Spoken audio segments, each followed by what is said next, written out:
Good morning everybody, कैसे हैं आप लोग? होप सो आप लोग बहुत बढ़िया होंगे। तो आज 11 क्लास का आज फर्स्ट क्लास है और जैसा कि मैं आप लोगों को बता दूं कि ये सैम लाइव लर्निंग ऐप जो है वो बहुत जल्दी आने वाला है। तब तक आप लोगों को यूट्यूब चैनल के माध्यम से पढ़ाया जाएगा और मैं अनिल माथुर आप लोगों को अंग्रेज़ी पढ़ाऊँगा। आज फर्स्ट वीडियो है। बिना देर किए हुए आज मैं आप लोगों को इंग्लिश के इंट्रोडक्शन के साथ आज की क्लास को शुरू करूँगा और इसी के साथ आज की क्लास को ख़त्म भी करूँगा। मैं किसी नए टॉपिक पे आज बात नहीं करूँगा और आज मैं आप लोगों को कुछ बेसिक से बेसिक चीज़ बताऊँगा। अब सोच रहे होंगे कि सर बेसिक में क्या बताएंगे। 11 का सिलेबस वगैरह पे अभी हम लोग कुछ भी चर्चा नहीं करेंगे। सबसे पहले हम लोग चर्चा करेंगे कि अंग्रेज़ी क्या है। अंग्रेज़ी एक भाषा है। इसको फिज़िक्स, मैथ और केमिस्ट्री के मेज़र में आप लोग इसको मत तौलिएगा। अंग्रेज़ी एक भाषा है, एक लैंग्वेज है और इसको सब्जेक्ट के तरह नहीं, इसको भाषा की तरह पढ़िएगा। दिमाग पे स्ट्रेस नहीं लेना है, हंसना है, मुस्कुराना है, एंजॉय करना है और मेरे साथ हमेशा कूल रहना है, हॉट नहीं होना है। पॉइंट नंबर 2, ये एक ऐसा भाषा है जो लोगों को लगता है कि बहुत भारी है। खास करके वैसे स्टूडेंट्स जो हमारे स्टेट बोर्ड यानी कि बिहार बोर्ड के स्टूडेंट्स हैं, उनको लगता है ये बड़ा हार्ड है, अंग्रेज़ी बहुत हार्ड है, बाप रे, डरते हैं। डरने की कोई बात नहीं है। Don't fear because Mathur is here. तो कहने का हमारा ये मतलब है कि अंग्रेज़ी आज एक लैंग्वेज को मैं आप लोगों के सामने बांटने जा रहा हूँ। अलग अलग पोर्शन में आज मैं आप लोगों को बांट के दिखा रहा हूँ कि अंग्रेज़ी क्या है, कैसे इसकी उत्पत्ति हुई है, आप लोगों तक क्या पहुंचता है इसका। वैसे आप लोगों के एग्ज़ाम के पर्पज़ से अगर हम लोग बात करें तो 2 तरह का अंग्रेज़ी होता है। पहला लिटरेचर और दूसरा ग्रामर। लेकिन अभी हम लोग इस पे बात नहीं करेंगे। अभी हम लोग बात करेंगे कि अंग्रेज़ी को कैसे ठीक करना है, किस प्रकार से इंग्लिश को अच्छा करना है। एक बार अगर आपने अंग्रेज़ी अच्छा कर लिया तो क्या आप अंग्रेज़ी के क्वेश्चंस को बिना याद किए आप लिख सकते हैं। लेटर जो आप लोगों को रटना पड़ता है, पैराग्राफ जो आप लोगों को रटना पड़ता है, चैप्टर्स के समरी जो आप लोगों को रटना पड़ता है, रटने का ज़रूरत नहीं पड़ेगा। एक बार अंग्रेज़ी अगर आप लोगों ने सीख लिया। आज मैं आप लोगों को अंग्रेज़ी सिखाने पे बात करूँगा कि इसको सीखते कैसे। कॉपी निकालिए और हेडिंग दीजिएगा इंग्लिश।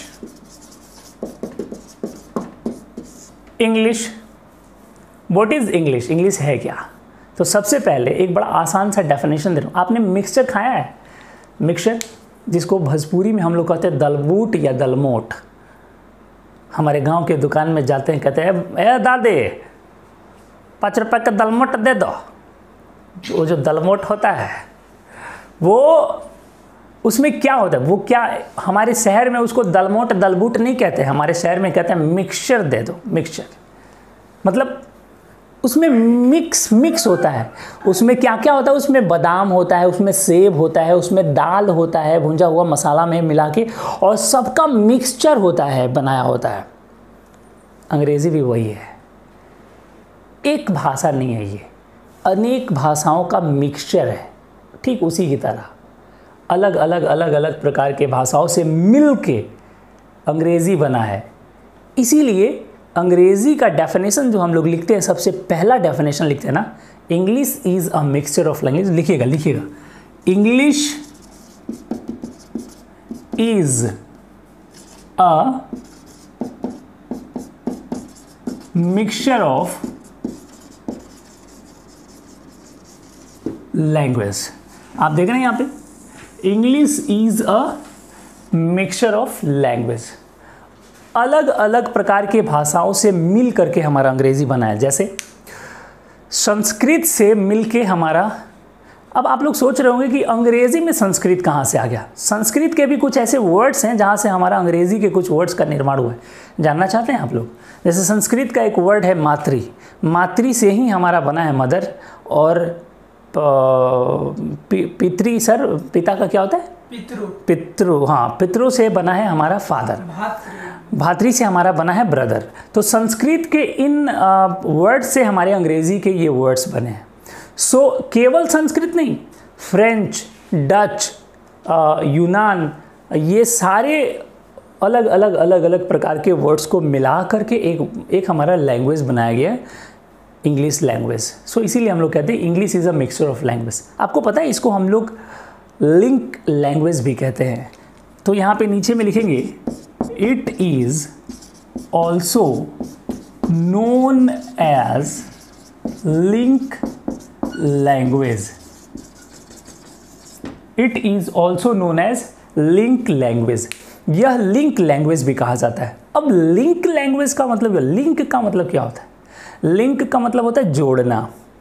यह एक लिंक लैंग्वेज है, यह जोड़ता है। अब नीचे लिखेंगे which, which WHICH, which CONNECTS connects one nation to another, one nation to another and one person to another. एक राष्ट्र से दूसरे राष्ट्र को जोड़ता है तथा एक लोगों से दूसरे लोगों को जोड़ता है। That is called English language. This is also called as an international language. यहाँ पे देखेंगे हम लोग, हेडिंग देंगे this is also known as an international language. This is also known as an international language. This is also known as an international language. Why? Why English is known as an? Why not Hindi? अंग्रेजी ही अंतर्राष्ट्रीय भाषा क्यों है, हिंदी अंतर्राष्ट्रीय भाषा क्यों नहीं है? There is a question. Why English is an international language? Why not Hindi? इसके पीछे एक आंसर छुपा हुआ है जो मैं आप लोगों तक बता रहा हूँ, आप लोग ध्यान से सुनिएगा। किसी भी भाषा को इंटरनेशनल लेवल पर होने के लिए एक टर्म्स एंड कंडीशंस होता है, उसको फॉलो करना पड़ता है, वह लैंग्वेज फॉलो करता है। कोई भी भाषा इंटरनेशनल भाषा तभी हो सकता है जब वह भाषा 100 से ज़्यादा देशों में बोली जाती हो। A language is an international language when that language is spoken in more than 100 countries. क्या हिंदी 100 से ज़्यादा देशों में बोली जाती है? नहीं, हिंदी 100 से ज़्यादा देशों में नहीं बोली जाती है। क्या अंग्रेज़ी 100 से ज़्यादा देशों में बोली जाती है? जी हाँ, अंग्रेज़ी 100 से ज़्यादा देशों में बोली जाती है। तो जब अंग्रेजी 100 से ज़्यादा देशों में बोली जाती है तो यह अंतर्राष्ट्रीय भाषा हुआ कि नहीं हुआ? जी हुआ। सो कोई भी भाषा अगर 100 से ज़्यादा देशों में बोली जाती है, a language which is spoken in more than 100 countries is called international language. So that's why English is an international language. If anybody ask you that why English is an international language, अगर कोई पूछता है आप लोगों से कि why English is N, अंग्रेजी अंतर्राष्ट्रीय भाषा क्यों है, so your answer must be, क्या होना चाहिए आपका आंसर? आपका आंसर होना चाहिए कि because English is spoken in more than 100 countries, so that is why with this terms and conditions English is an international language. Got it? Fine. तो इस प्रकार से हम लोगों को पता चला कि अंग्रेजी क्या है। अंग्रेजी एक मिक्सचर ऑफ लैंग्वेज है, अंग्रेजी एक लिंक्ड लैंग्वेज है और अंग्रेजी एक इंटरनेशनल लैंग्वेज है। बात समझ में आ गई? गुड। अब हम लोग चलते हैं कि ये अंग्रेज़ी आया कैसे, अंग्रेज़ी की शुरुआत कहाँ से हुई, स्टार्टिंग पॉइंट, अंग्रेज़ी का जो बेस पॉइंट है वो क्या है? ABCDEFGHIJKLMNOPQRSTUVWXYZ 26 alphabets, right? 26 अल्फ़ाबेट जो आप उसी 26 अल्फ़ाबेट के ज़रिए पूरा अंग्रेज़ी सोच लेते अपने दिमाग में। हिंदी के वर्णमाला में तो बहुत सारा है, क ख ग च, उसके बाद अलंकार क, का, की है, लेकिन इंग्लिश में केवल 26 लेटर्स आपको पूरा वर्ल्ड घुमा देता है, पूरा वर्ल्ड। कैसे? देखते हैं, देखिएगा। इसको जल्दी से कॉपी कर लीजिए या स्क्रीनशॉट ले लीजिए, जल्दी से कॉपी कर लीजिए। Do it fast, do it fast. तो अंग्रेजी को हम लोग डिवाइड करते हैं, अंग्रेजी को हम लोग डिवाइड करते हैं। देखिएगा कैसे लिखा हुआ है यहाँ पे। सो इंग्लिश को जब हम लोग डिवाइड करते हैं, सो एक पार्ट होता था हमारा लिटरेचर और दूसरा पार्ट हो जाता है हमारा ग्रामर, राइट। लिटरेचर दो पार्ट्स में डिवाइड होता है, प्रोज और पोएट्री। ग्रामर के बारे में अभी हम लोग बात करेंगे तुरंत, 1 मिनट रुक जाइए। आप लोगों का किताब 11 क्लास के बच्चे हैं आप लोग, और 11 क्लास का जो बुक है उसका नाम है रेनबो पार्ट 1, और 12 क्लास के स्टूडेंट्स को पढ़ना होता है रेनबो पार्ट 2। 11 क्लास, आप लोग चूंकि 11 क्लास के स्टूडेंट्स हैं इसलिए आप लोगों को पढ़ना है रेनबो पार्ट 1। ये वीडियो मैं स्पेशली 11 क्लास के बच्चों के लिए बना रहा हूँ, और 11 क्लास के बच्चों का ये first day, first lecture, first video है। ये पहला इंट्रोडक्टरी क्लास है। इसके बाद जो क्लास होने वाला है ना, धुआं धुआं हो जाने वाला है, धुआं। ये बस एक बेसिक डेमो है, मैं अंग्रेज़ी के बारे में बता रहा हूँ। जब अंग्रेज़ी का चिट्ठा खोलूँगा ना तो चीर फाड़ के रख दूँगा। उसके लिए आपको अगले वीडियो में आना होगा, इंतज़ार करना होगा। इंग्लिश लिटरेचर दो पार्ट्स में डिवाइड होता है, प्रोज और पोएट्री। जो कहानी वाला सेक्शन होता है उसको प्रोज कहते हैं, और जो कविता वाला सेक्शन होता है उसको पोएट्री कहते हैं, right.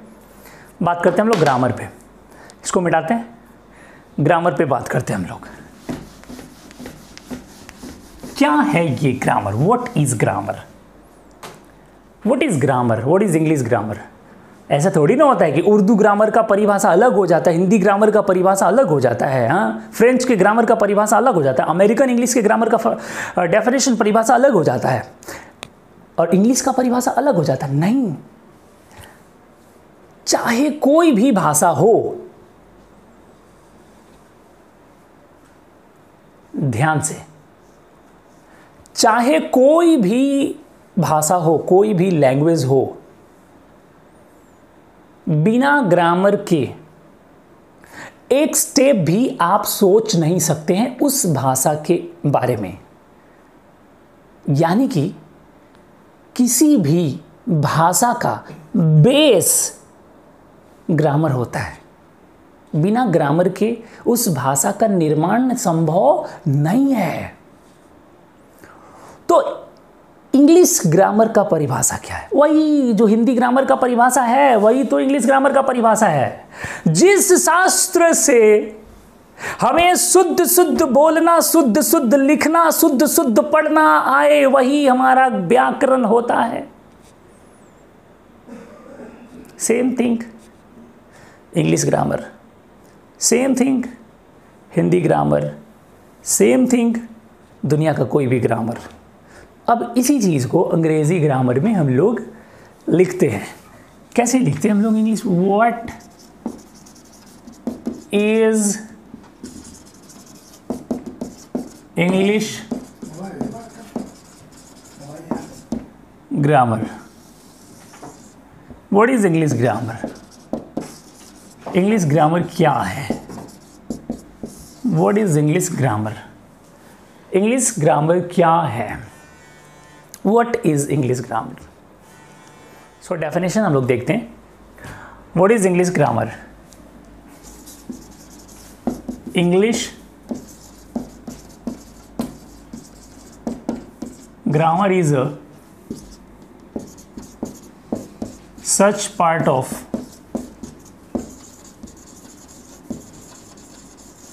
language which tells us how to read, write and speak correctly. English grammar is a such part of language which tells us how to read, write and speak correctly. अंग्रेज़ी grammar एक ऐसा part है जो हम लोगों को बताता है, एक भाषा का एक ऐसा पार्ट है, लैंग्वेज का एक ऐसा भाग है जो हम लोगों को बताता है कि किसी भी भाषा को शुद्ध कैसे बोला जाता है, शुद्ध कैसे लिखा जाता है और शुद्ध कैसे पढ़ा जाता है। यही तो बताता है हमारा इंग्लिश ग्रामर। ग्रामर पढ़ के क्या करते हैं हम लोग? आखिर ग्रामर हम लोग पढ़ते हैं तो ग्रामर पढ़ के क्या करते हैं हम लोग? ग्रामर पढ़ के हम लोग उस भाषा के करेक्शन के बारे में सीखते हैं कि वह भाषा जो लिख रहे हैं कितना करेक्ट है, ग्रामेटिकली कितना करेक्ट है। ही है तो ही के साथ इज़ होना चाहिए कि आर होना चाहिए, ही है तो ही के साथ गो होना चाहिए कि गोज़ होना चाहिए। ये कौन बताता है हम लोगों को? यही तो ग्रामर बताता है। ग्रामर हम लोग इसीलिए पढ़ते हैं। सो ग्रामर के कितने पार्ट्स होते हैं पता है आप लोगों को? ग्रामर के टोटल 5 पार्ट्स होते हैं। ग्रामर के टोटल कितने पार्ट्स होते हैं? 5 पार्ट्स होते हैं। आइए दिखा दें, मिटा देना, स्क्रीनशॉट लेना तो ले लीजिए, नहीं तो लिखना है तो लिख लीजिए पॉज करके। चलिए मिटा रहे हैं।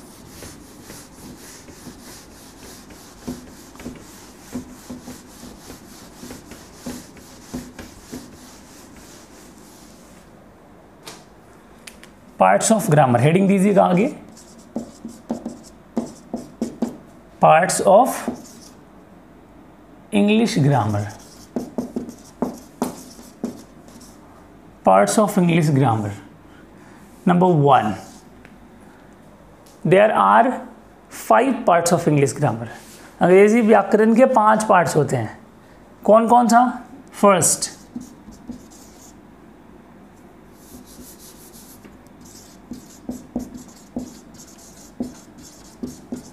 Orthography. Second, etymology. Third, syntax. 4,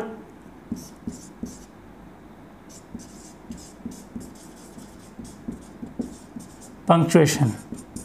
और 5, prosody. These are the 5 parts of grammar. First, orthography. Second, etymology. Third, syntax. Fourth, punctuation. And 5, prosody. These are the 5 parts of grammar. आप देख रहे हैं यहाँ पे ऑर्थोग्राफी, इसका हिंदी क्या होता है? वर्ण विचार। इटिमोलॉजी, शब्द विचार।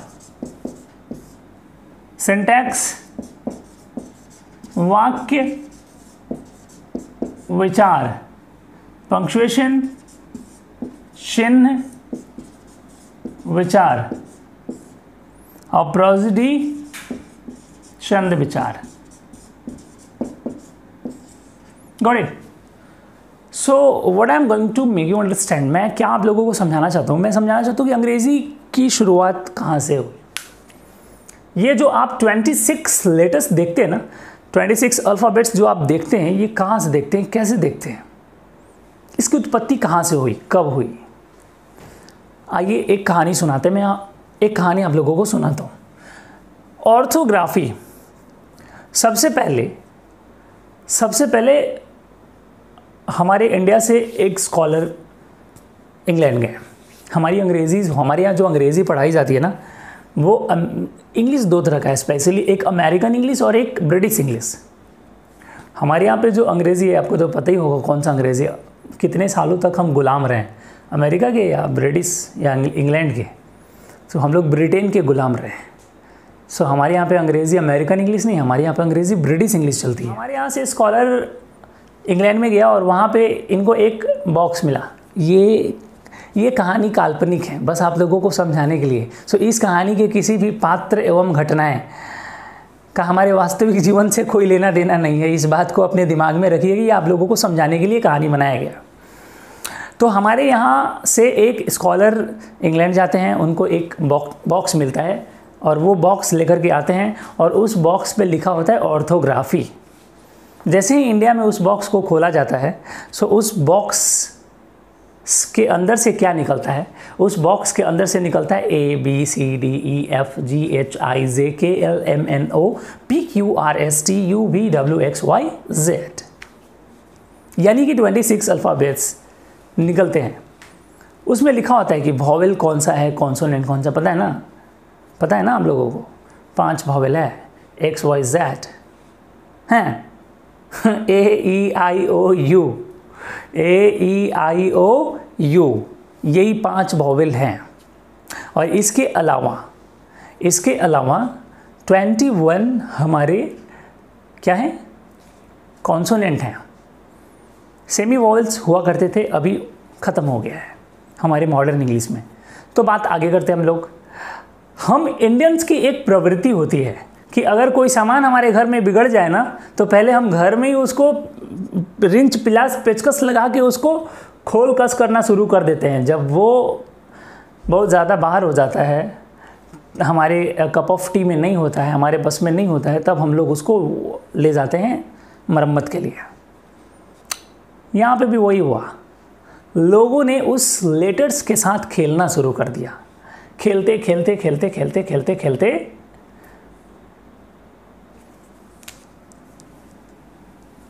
कहीं N, कहीं I, कहीं A, कहीं L, कहीं A,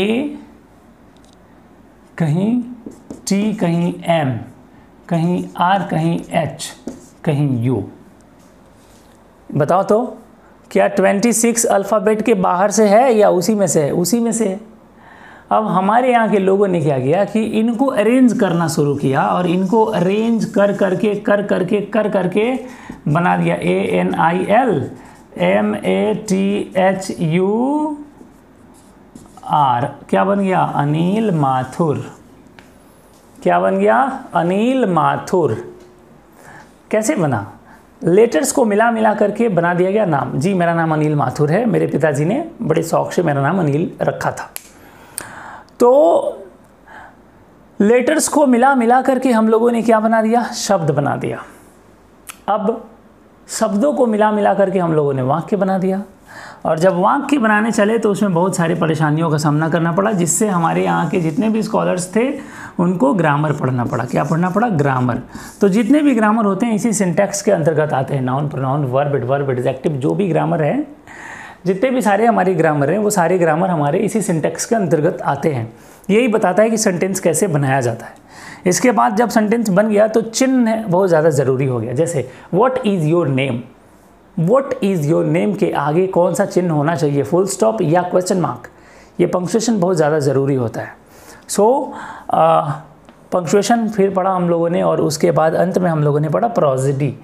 ये प्रोसिडी है, PROSODY, इसको हम लोग पढ़ते हैं प्रोसिडी। ये ओ क्या है? वॉवेल है। ये ओ क्या है? वॉवेल है। 2 वॉवेल के बीच में जब एस आता है तो इसका प्रोनाउंसिएशन जो होता है वो सा नहीं बल्कि ज हो जाता है।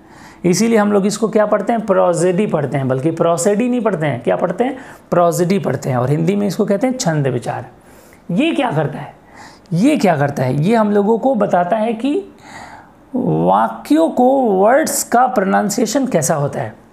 यानी कि कुछ टीचर्स कहते हैं कि स्पोकन अलग है और ग्रामर अलग है। मैं कहता हूँ कि अलग कैसे है? अगर अलग होता तो क्या ग्रामर के परिभाषा में शुद्ध बोलना आता?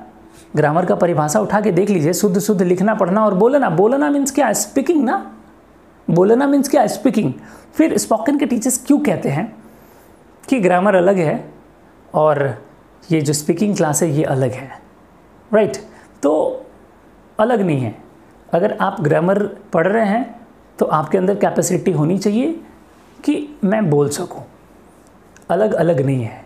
अलग होता तो ग्रामर के 5वें पार्ट्स में, प्रोसिडी में हम लोगों को शुद्ध बोलने के बारे में नहीं सिखाता। कौन से वर्ड्स का क्या प्रोनाउंसिएशन होता है ये हमें ग्रामर का 5वां पार्ट सिखाता है। तो है किसके खानदान का? है तो ग्रामर के खानदान का ना, पांचवा ग्रामर का पांचवा बेटा है, तो है तो ग्रामर के ही खानदान का। फिर इसको अलग कैसे कर देते हैं हम लोग?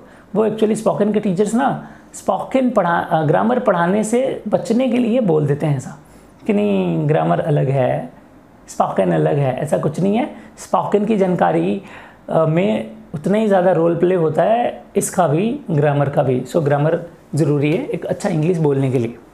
सो इस प्रकार से मैंने आज आप लोगों को बताया कि हमारे अंग्रेज़ी के कितने पार्ट्स होते हैं। ऑर्थोग्राफी में क्या पढ़ते हैं हम लोग? ऑर्थोग्राफी में हम लोग पढ़ते हैं लेटर्स के बारे में, वर्ण के बारे में। एटिमोलॉजी में पढ़ते हैं हम लोग फॉर्मेशन ऑफ वर्ड्स, शब्दों के बनावट के बारे में। सिंटेक्स में पढ़ते हैं फॉर्मेशन ऑफ सेंटेंसेस, वाक्यों के बनावट के बारे में। पंक्चुएशन में पढ़ते हैं करेक्ट यूज़ ऑफ साइन, चिन्ह का सही प्रयोग। और पांचवा प्रोजेडी में पढ़ते हैं हम लोग छंद विचार, यानी कि किस वर्ड का क्या प्रोनाउंसिएशन होना चाहिए, किस वर्ड का क्या उच्चारण होना चाहिए, ये हम लोग सीखते हैं पांचवा पार्ट में ग्रामर के। गाइज अगली क्लास में जब हम लोग मिलेंगे तो धुआं होने वाला है। ये तो हमारा डेमो क्लास था, इंट्रोडक्शन क्लास था ये। बस मैंने आप लोगों को एक छोटा सा इंट्रोडक्शन इंग्लिश का बना के दे दिया। अगली क्लास में मैं आप लोगों को पढ़ाऊंगा पार्ट्स ऑफ स्पीच। नाम तो सुना ही होगा ना। अगली क्लास में हम लोग पढ़ेंगे पार्ट्स ऑफ स्पीच। कितने होते हैं? 8। कौन कौन से? Noun, pronoun, adjective, verb, adverb, preposition, conjunction और इंटरजेक्शन। सो अगली क्लास में जब हम लोग मिलेंगे, अगला क्लास बिल्कुल भी मिस मत करिएगा। अगली क्लास में हम लोग मिलेंगे क्लास 11 के बच्चों के लिए। एकदम बेसिक से मैंने क्लास उठाया है और अगले क्लास में भी एकदम बेसिक पढ़ने वाले हैं। क्या? Parts of speech. और पार्ट्स ऑफ स्पीच में अगली क्लास में हम लोग पढ़ेंगे नाउन के बारे में। नाउन को जितना आसान समझते हैं लोग उतना आसान है नहीं। एक ट्रिक बता देते हैं, जिस शब्द के अंत में TION होता है वो नाउन होता है। स्टेशन, कॉम्बिनेशन,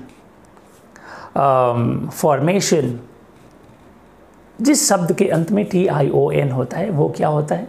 वो एक नाउन होता है। ऐसे ऐसे और भी बहुत सारी ट्रिक्स, बहुत सारी जानकारियाँ लेकर के मैं आऊँगा अगले वीडियो में। तब तक के लिए दीजिए इजाज़त। हंसते रहिए, मुस्कुराते रहिए। और अगले वीडियो में अगर आपको ठहाके मारने हैं, हंसने हैं, मुस्कुराने हैं, तो अगले वीडियो में ज़रूर मिलेंगे हम लोग। Thank you very much. See you in the next video.